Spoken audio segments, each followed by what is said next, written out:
Oke, sebelum video dilanjut, jangan lupa untuk komen, like, dan share. Assalamualaikum warahmatullahi wabarakatuh. Sahabat seiman yang dirahmati Allah, Utsman bin Affan adalah sosok sahabat Nabi yang dikenal dengan kelembutan, kesalehan, dan kedermawanannya. Beliau dijuluki sebagai Dzun Nurain, yang artinya pemilik dua cahaya, karena keistimewaannya menikahi dua putri Rasulullah, yaitu Ruqayyah dan Ummu Kultsum. Utsman juga memiliki akhlak mulia yang membuat malaikat pun merasa malu kepadanya. Salah satu kontribusi terbesarnya adalah menyusun mushaf Al-Quran. Tujuannya jelas, yaitu untuk memastikan agar umat Islam di seluruh dunia dapat membaca Al-Quran dengan bacaan yang seragam. Kepribadiannya yang luhur dan warisannya yang abadi menjadikan Utsman bin Affan sebagai inspirasi bagi generasi muslim sampai dengan saat ini. Di video ini kita akan mengisahkan perjalanan luar biasa dari Utsman bin Affan mulai dari masa jahiliyah hingga beliau memeluk Islam serta bagaimana peran beliau setelah menjadi muslim. Utsman bin Affan lahir pada tahun 567 Masehi, tepatnya 6 tahun setelah tahun gajah. Kalau dibandingin sama Rasulullah, beliau ini lebih muda 6 tahun dari Rasulullah. Beliau berasal dari keluarga yang terkemuka. Ayahnya bernama Affan bin Al-Ash dari suku Bani Umayyah yang merupakan seorang saudagar kaya dan pembesar suku Quraisy. Sedangkan ibunya bernama Arwa binti Quraisy dari Bani Abdu Syams yang juga berasal dari keluarga terpandang di Mekah. Jadi bisa dibilang Utsman lahir dari keluarga yang punya nama besar dan juga punya status sosial yang tinggi. Dari segi penampilan, Utsman bin Affan juga punya ciri fisik yang cukup mencolok. Beliau punya postur tubuh yang ideal, gak terlalu tinggi dan juga gak kelihatan pendek. Wajahnya tampan, kulitnya halus, dan janggutnya lebat. Kalau hidup di zaman sekarang, pasti beliau punya followers yang banyak banget di Instagram. Gimana enggak? Beliau kaya, wajahnya tampan, akhlaknya juga baik banget. Pasti banyaklah pengikut beliau. Sejak kecil Utsman bin Affan sudah dibekali dengan pendidikan yang sangat baik. Bahkan beliau menjadi salah satu dari 22 orang di Mekah yang tahu cara menulis dengan baik. Berkat kemampuan literasi inilah Rasulullah memilih beliau sebagai salah satu penulis Al-Quran ketika wahyu diturunkan. Meskipun lahir dari keluarga yang tajir melintir dan punya semua privilege duniawi, Utsman gak pernah sombong dengan apa yang dia punya. Beliau tetap humble dan suka menolong orang lain. Sederhana, cerdas, jujur, soleh, itulah ciri khasnya. Beliau tumbuh dengan akhlak yang mulia dan perangai yang baik. Beliau sangat pemalu, memiliki jiwa yang bersih, lisannya suci, dan juga sangat sopan santun. Di tengah lingkungan Quraisy yang hobi mabuk-mabukan dan doyan menyembah berhala, Utsman justru nggak pernah ngelakuin itu.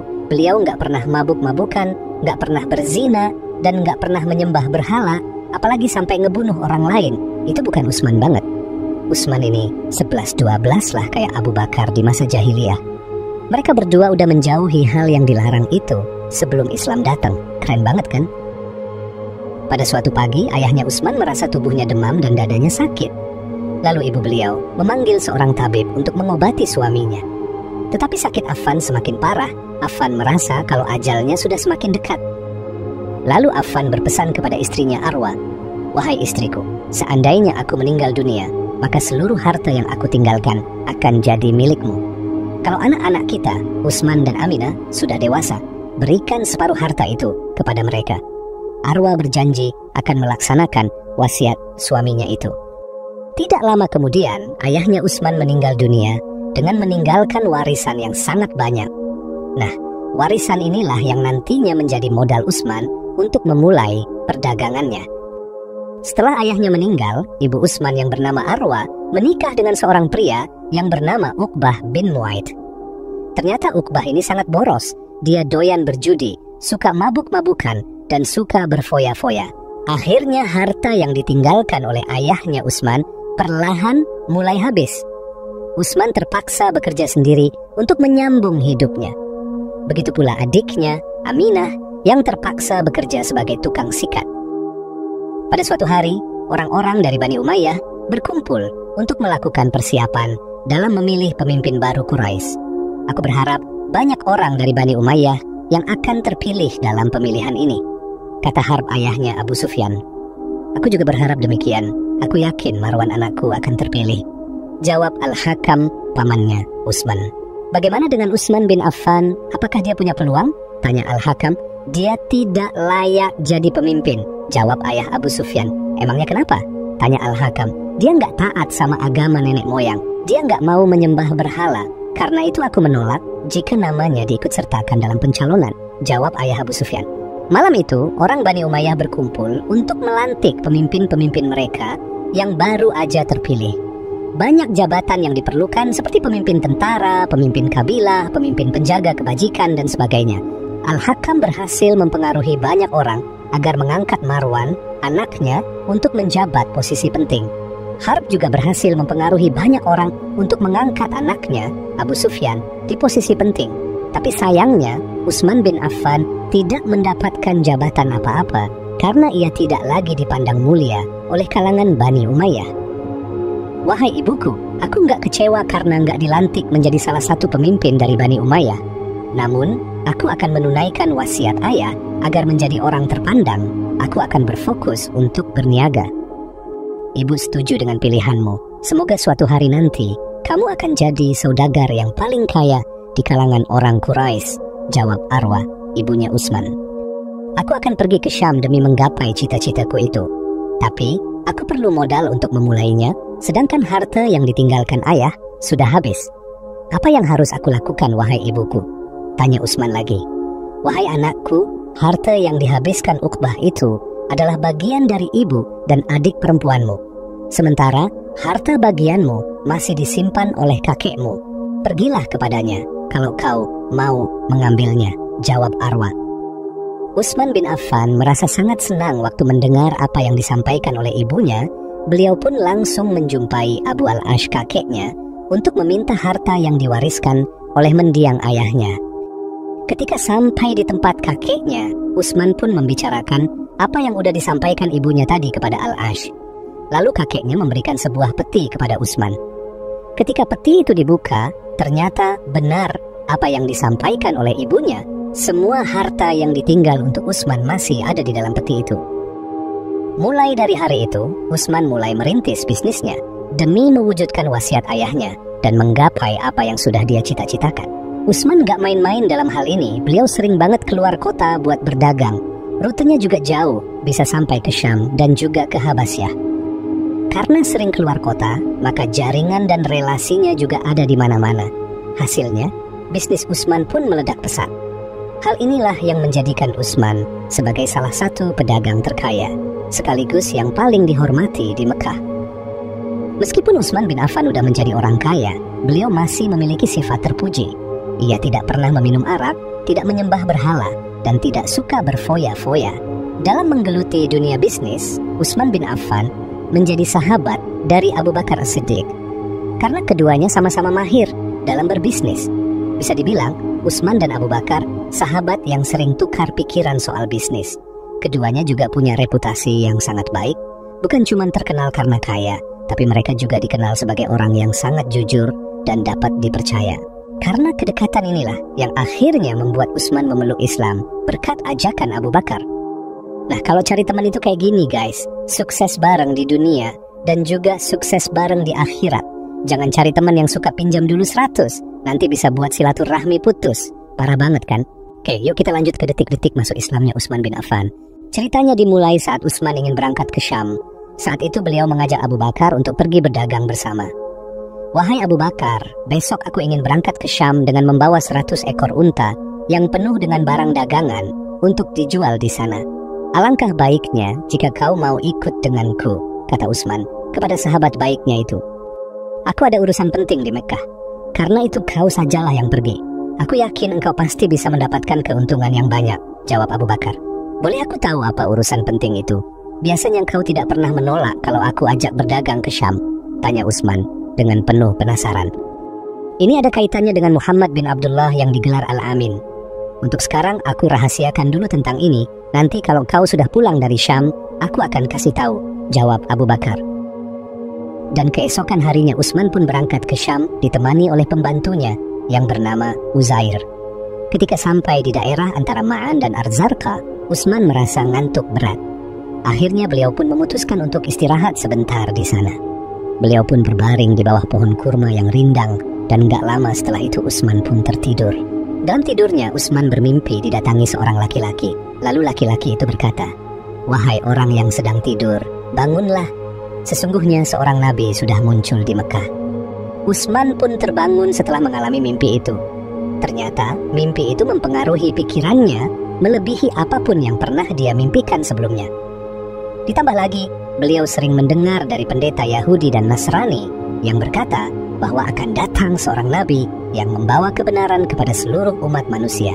Beliau pun memutuskan untuk langsung pulang ke Mekah dan meminta pembantunya Uzair agar melanjutkan perjalanannya ke Syam. "Wahai Uzair, aku akan pulang ke Mekah. Engkau bawalah barang dagangan ini ke Syam.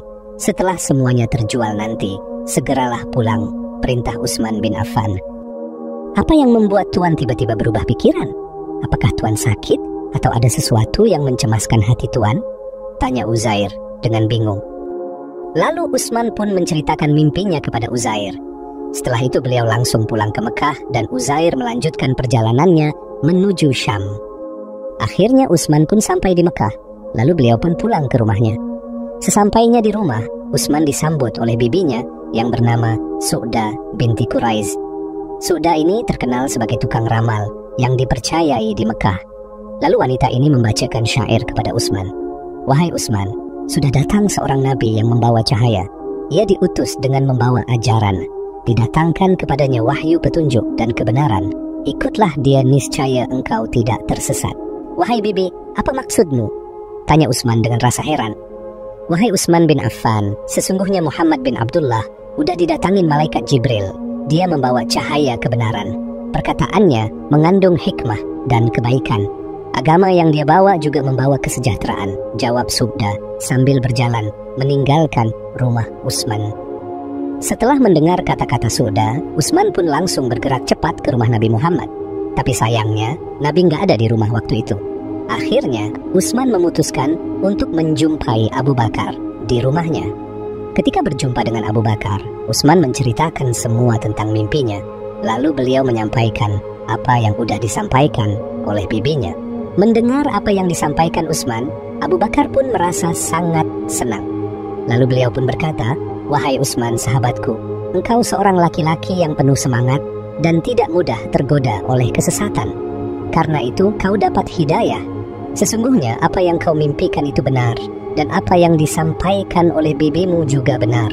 Muhammad bin Abdullah sudah diangkat menjadi Rasul Allah." Lalu Utsman meminta Abu Bakar untuk membawanya berjumpa dengan Nabi Muhammad. Tapi Abu Bakar memberikan satu syarat, yaitu Utsman nggak boleh diikutin oleh siapapun dan Utsman wajib merahasiakan pertemuannya dengan Nabi. Karena waktu itu Muhammad baru diangkat menjadi Rasul dan juga belum ada perintah untuk menyebarkan Islam secara terang-terangan. Utsman pun setuju dengan syarat yang disampaikan Abu Bakar. Lalu mereka berdua pergi menjumpai Nabi Muhammad. Ketika sampai di rumah Nabi, Nabi Muhammad menyambut Utsman dengan mesra. Lalu beliau pun bersabda, "Wahai Utsman, sambutlah seruan Allah untuk mendapatkan surganya. Sesungguhnya aku adalah utusan Allah yang diutus ke seluruh alam." Wajah Utsman berseri-seri waktu mendengar perkataan Nabi. Kemudian Utsman pun berkata, "Wahai Rasulullah, dengarkanlah pengakuanku ini. Aku mengaku tidak ada Tuhan yang berhak disembah selain Allah, dan Muhammad itu adalah utusan Allah." Dan mulai hari itulah Utsman bin Affan resmi memeluk Islam. Tentu saja keputusan Utsman buat masuk Islam nggak bisa diterima oleh sukunya Bani Umayyah. Karena suku Bani Umayyah ini suku yang sangat menentang ajaran Nabi Muhammad. Akibatnya Utsman bin Affan pun ngerasain betapa beratnya hidup sebagai muslim di Mekah saat itu. Bahkan beliau mengalami beberapa siksaan setelah memeluk Islam, terutama dari keluarganya sendiri, yaitu Uqbah dan Al-Hakam. Mereka menyiksa Utsman, bahkan Utsman sempat diikat dan tidak diberi makan dan minum agar beliau mau murtad dari Islam. Tapi Utsman gak pernah goyah. Beliau tetap yakin bahwa Nabi Muhammad adalah utusan Allah. Waktu itu keadaan kota Mekah benar-benar gak kondusif untuk kaum muslimin. Mereka disiksa habis-habisan, bahkan ada yang dibunuh dengan keji. Bahkan Nabi sendiri mendapatkan tekanan mental dari orang kafir Quraisy. Dan yang lebih menyakitkan, ketika putri Rasulullah yang bernama Ruqayyah dan Ummu Kalsum diceraikan oleh kedua suaminya yang merupakan anak dari Abu Lahab. Abu Lahab melakukan itu untuk mempermalukan Nabi Muhammad. Tapi di sisi lain, ada aura yang terpancar dari wajah Utsman. Utsman udah lama mengincar Ruqayyah putri Nabi. Tapi apalah daya, Ruqayyah udah lebih dulu dinikahkan dengan Utbah anaknya Abu Lahab sebelum Nabi Muhammad diutus menjadi Nabi. Setelah mendengar berita perceraian Ruqayyah, Utsman pun menjumpai Abu Bakar. "Wahai Abu Bakar, aku ingin menjadikan Ruqayyah sebagai istriku. Bagaimana pendapatmu?" "Ruqayyah memang layak menjadi istrimu, meski ia seorang janda. Ia memiliki wajah yang cantik luar biasa," jawab Abu Bakar. "Aku ingin melamar Ruqayyah. Maukah kau menemaniku untuk bertemu dengan Rasulullah?" Abu Bakar pun menemani Utsman untuk melamar Ruqayyah putri Rasulullah. Walaupun banyak wanita yang suka sama Utsman, tapi di mata dan hati Utsman hanya Ruqayyah wanita yang paling dia sukai. Gak lama kemudian, Utsman pun menikah dengan Ruqayyah. Mereka pun hidup bahagia sebagai suami istri. Abu Lahab dan anak-anaknya semakin marah kepada Nabi Muhammad.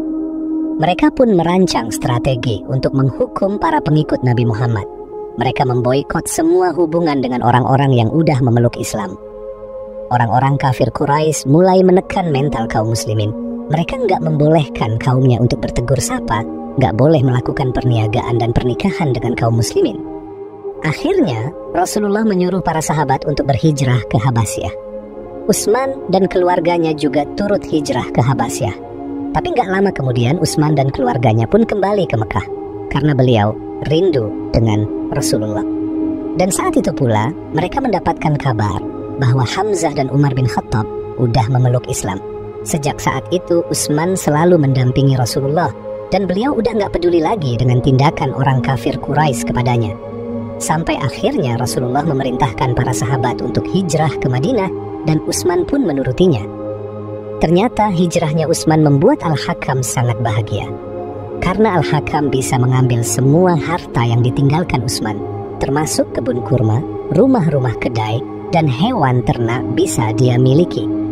Sesampainya di Madinah, Utsman dan keluarganya disambut oleh Yasir. "Wahai Utsman bin Affan, selamat datang di Yasrib. Aku menyambut kedatanganmu." Yasir memasang wajah ceria ketika menyambut Utsman. "Aku sangat bahagia karena udah sampai dengan selamat di Yasrib. Kami ingin memulai kehidupan yang baru di sini," balas Utsman. "Utsman, alangkah bahagianya kami jika engkau mau menjadi keluarga angkat kami. Tapi rumah kami sangat sederhana, sedangkan kau adalah orang paling kaya di Mekah," kata Yasir sambil menawarkan Utsman untuk tinggal di rumahnya. "Wahai Yasir, semua harta kekayaanku udah aku tinggalkan di Mekah. Tapi aku nggak menyesal, karena iman lebih berharga dari semua harta yang kutinggalkan. Dengan izin Allah, harta itu akan kembali seperti semula," ucap Utsman. Akhirnya, Utsman dan keluarganya pun memutuskan untuk tinggal di rumah Yasir. Beliau membantu Yasir dengan bekerja di kebun untuk memenuhi kebutuhan keluarganya. Karena itulah, Yasir tidak terbebani sama sekali waktu Utsman tinggal di rumahnya. Suatu hari, Madinah dikunjungi oleh seorang saudagar kaya dari Syam. Dia membawa 100 ekor unta dan lengkap dengan barang dagangan. Penduduk Madinah mengerumuni saudagar kaya itu untuk membeli barang dagangannya. Tapi yang anehnya, si saudagar kaya ini nggak mau menjual barang dagangannya itu. "Aku bukan saudagar kaya, aku hanya orang suruhan dan barang-barang ini semuanya milik tuanku yang bernama Utsman bin Affan. Kabarnya, dia udah hijrah ke kota ini. Tunjukkan kepadaku di mana rumahnya," kata lelaki itu. Lalu salah satu dari penduduk Madinah menunjukkan arah rumah Yasir. Kebetulan Utsman dan Yasir ada di rumahnya. Mereka baru saja pulang dari kebun kurma. Sesampainya di sana, laki-laki ini bertanya kepada Utsman, "Apakah tuan udah nggak kenal dengan saya?" Utsman terdiam sambil memandang wajah laki-laki itu. Utsman seperti nggak percaya dengan apa yang dia lihat. "Apakah kau Uzair?" tanya Utsman bin Affan. "Benar tuan, aku Uzair pembantumu." Lalu Uzair menceritakan semua barang dagangan yang dibawanya ke negeri Syam. Semuanya laku keras, serta mendapatkan keuntungan yang sangat banyak. Lalu dia membeli barang-barang di Syam untuk dijual di Mekah. Tapi waktu dia sampai di Mekah, Utsman udah nggak ada di sana karena udah hijrah ke Madinah.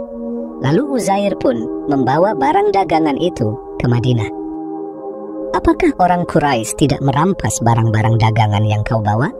Tanya Utsman bin Affan. Mereka tidak mengenali saya. Mungkin karena saya memakai pakaian yang mahal dan bukan pakaian orang suruhan. Waktu mereka bertanya ke saya jawab kalau saya datang dari Syam. Jadi mereka nggak berani mengganggu saya. Sekarang saya serahkan semua barang dagangan ini kepada Tuan, jawab Uzair. Karena saking terharunya, Utsman pun memerdekakan Uzair dan membebaskannya kemanapun dia mau pergi. Tapi Uzair memohon agar tetap tinggal dan membantu Utsman. Akhirnya Utsman pun dengan senang hati menerima permintaan Uzair. Beliau meminta Uzair untuk berdagang seperti sebelumnya. Bisnis dagangnya pun semakin berkembang pesat. Singkat cerita, Utsman mulai membangun rumah sendiri di Madinah. Dan Yasir pun juga ikut membantu Utsman dalam mengembangkan bisnisnya itu. Sebagai sahabat Rasulullah, Utsman bukan cuma dikenal karena kekayaannya, tapi beliau juga dikenal sebagai sosok yang sangat dermawan. Beliau selalu menyumbangkan hartanya untuk kepentingan dakwah dan kesejahteraan umat Islam. Salah satu kisah paling terkenal tentang kedermawanan Utsman adalah waktu Perang Tabuk. Ceritanya, waktu itu Rasulullah sedang mempersiapkan pasukan untuk menghadapi pasukan Romawi dengan jumlah yang sangat besar. Pasukan muslimin yang akan berangkat berjumlah 30.000 orang. Tapi masalahnya, banyak dari pasukan muslimin yang nggak punya perlengkapan untuk berperang, seperti kuda, unta, baju perang, perisai, dan lain sebagainya. Akhirnya, Rasulullah mengumpulkan seluruh sahabat lalu bermusyawarah untuk menyelesaikan masalah ini. Kemudian, Rasulullah menyerukan bantuan dan sumbangan jihad kepada para sahabat untuk keperluan tersebut. Tidak lama kemudian, Utsman bin Affan memberikan 1.000 dinar untuk kebutuhan pasukan Tabuk. Tapi itu belum cukup, maka Rasulullah bertanya lagi, siapa lagi yang ingin bersedekah? Kita membutuhkan kuda dan unta. Tanpa ragu, Utsman pun berkata, ya Rasulullah, saya akan menyumbangkan 100 ekor kuda lengkap dengan segala perlengkapannya, baju perang, topi besi, pedang, perisai, dan juga makanan untuk para penunggangnya. Mendengar apa yang disampaikan Utsman, maka Rasulullah berkata, bagus wahai Utsman. Namun, Rasulullah bertanya lagi, siapa lagi yang mau menyumbang? Utsman pun menjawab lagi, ya Rasulullah, saya akan menambahkan 100 ekor kuda lengkap dengan perlengkapannya. Lalu Rasulullah menjawab, bagus apa yang telah kau lakukan, wahai Utsman.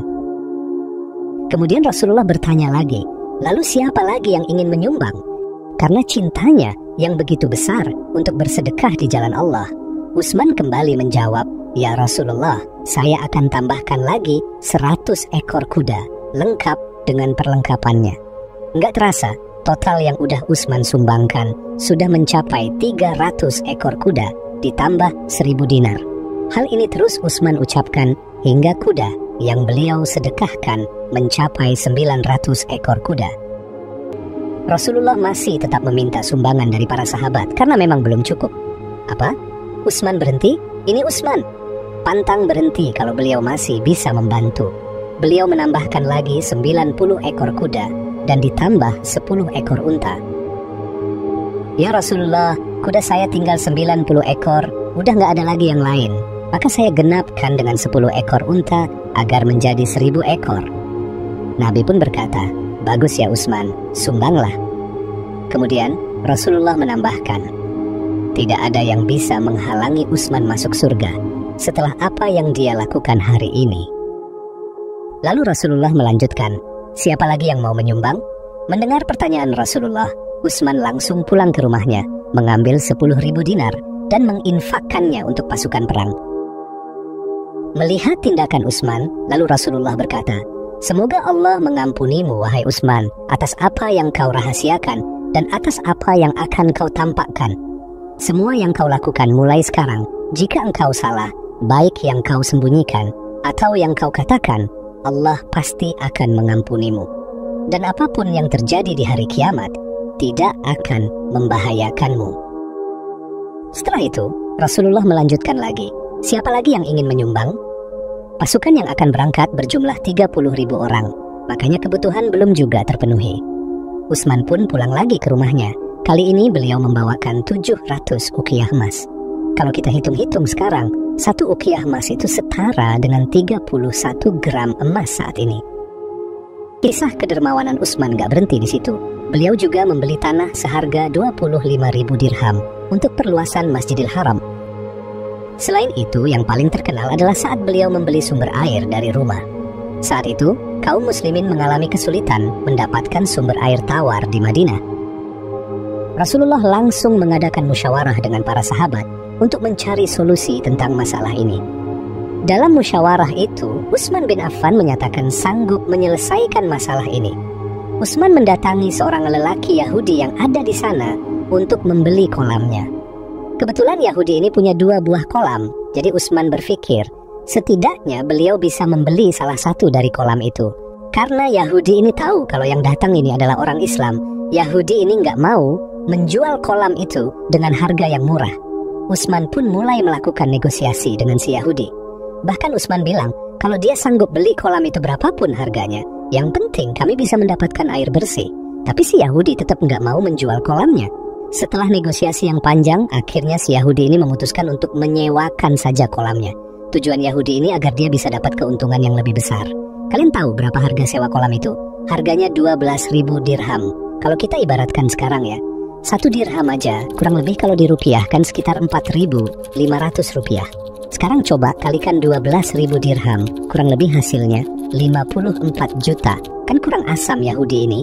Karena harganya yang sangat mahal, Yasir yang sedang menemani Utsman pun membantah harga yang diminta sama si Yahudi itu. Menurut Yasir, harga itu terlalu mahal dan gak masuk akal. Masak untuk menyewa sebuah kolam aja harganya segitu. Lalu si Yahudi ini pun mencoba meyakinkan Yasir dan Utsman.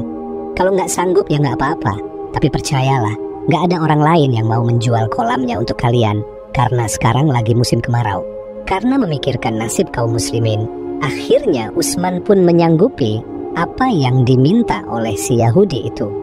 Beliau mau menyewa kolam itu dengan harga 12.000 dirham. Tapi si Yahudi memberi syarat, kolam itu hanya boleh digunakan 2 hari sekali, nggak boleh tiap hari. Yasir yang mendengar itu tambah emosi, tapi Utsman menenangkan Yasir, lalu menyepakati apa yang disampaikan Yahudi, dan Utsman pun membayar kepada Yahudi itu. Lalu mereka berdua pulang dari tempat si Yahudi dan menyampaikan kepada kaum muslimin untuk mengambil air dari kolam Yahudi itu. Ambillah air dari kolam Yahudi itu untuk kalian simpan di rumah, karena kita hanya boleh mengambilnya 2 hari sekali, pesan Utsman kepada kaum muslimin. Orang-orang Islam pun mulai mendatangi kolam itu dan mengambil airnya. Mereka mengambil airnya dengan jumlah yang banyak untuk mereka simpan. Karena melihat keadaan itu, si Yahudi yang punya kolam mulai merasa kesal. Wahai Utsman, kau udah melanggar perjanjian kita. Karena engkau udah membiarkan orang-orang mengambil air dari kolam itu, kata lelaki Yahudi itu sambil marah. Bukankah dalam perjanjian kita kau setuju menyewakan kolam itu kepadaku 2 hari sekali? Kan gak ada dalam perjanjian kalau orang-orang gak boleh ambil air dari kolam itu. Aku sebagai penyewa berhak membolehkan siapapun untuk mengambil airnya, ucap Utsman. Memang benar, tapi aku gak setuju. Aku mau perjanjian ini dibatalkan, gugat Yahudi itu. Karena kau yang membatalkan perjanjian, maka kau harus mengembalikan 12.000 dirham kepadaku. Kalau kau gak mau, maka aku akan melaporkan masalah ini kepada Nabi Muhammad, biar beliau yang menjadi hakim untuk menyelesaikan masalah ini, gugat Utsman. Mendengar perkataan Utsman, si lelaki Yahudi mulai takut. Karena waktu itu yang memimpin Madinah adalah Nabi Muhammad.